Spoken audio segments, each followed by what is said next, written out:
scene catches Martinez's attention. Daniel is crying, but there are no tears. The detective finds it strange and more than a little concerning. Wanting to probe deeper, Martinez asks for a moment alone with Daniel to see what's really going on beneath the surface. And the moment he starts asking questions, things get heated. Fast. I know you said that you don't think that there was somebody else. She said. Okay. Why do you keep asking? I'm just trying to put everything together to kind of get a bigger picture, because you said she's been acting kind of weird lately and, being very secretive and withholding of information for you. So I'm just trying to understand, I guess, so we can backtrack what she's been doing this past month.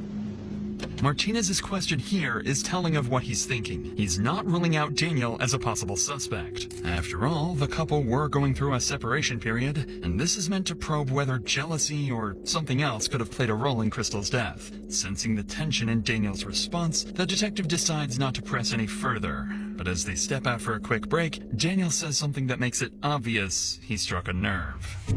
I've seen enough movies. It's always the husband. I get it. After detectives collect the initial information from Daniel, his children finally arrive at the police department. They still don't know what happened to their mother, only that something is very, very wrong.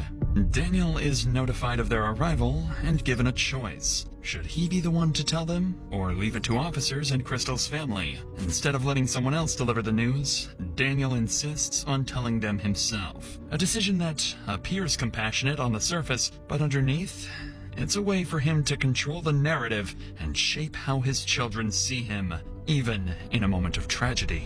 Following this, investigators sit down with Crystal's family to begin their interviews, and this is where things start to take a concerning turn.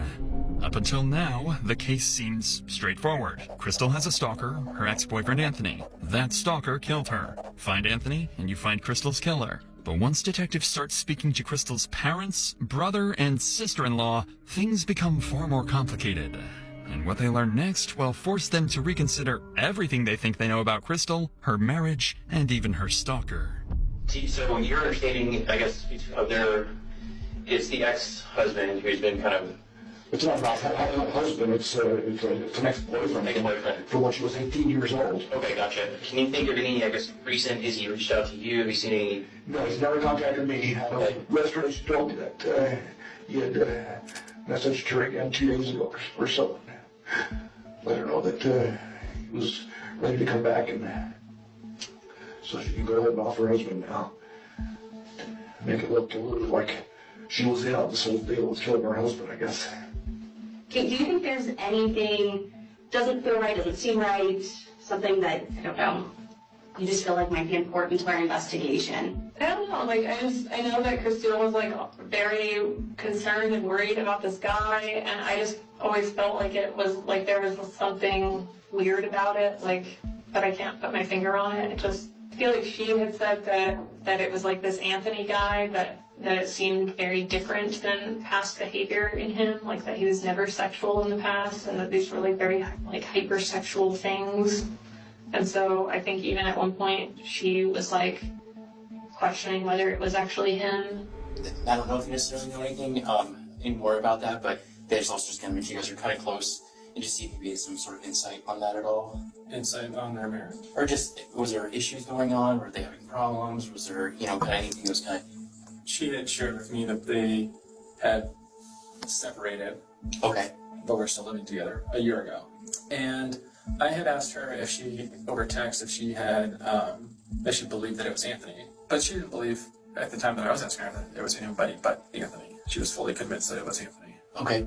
My mom has always been, suspicious, and I just, don't know where that comes from. Okay. Can you elaborate on that? Suspicious how, or... My mom? Yeah. Suspicious. I don't know, because she... the difficulty finding Anthony. Why is it so hard to find Anthony? Why can't either, cell phone records or IP stuff? So my mom had that frustration, and so I think her mind starts to wander towards, conspiracy type things, right? Of, oh, maybe it's the husband, or maybe it's Dan, and I don't know. I don't see it there just because... I don't know. Dan just seems so incapable of doing something like that to me. Why do you say that?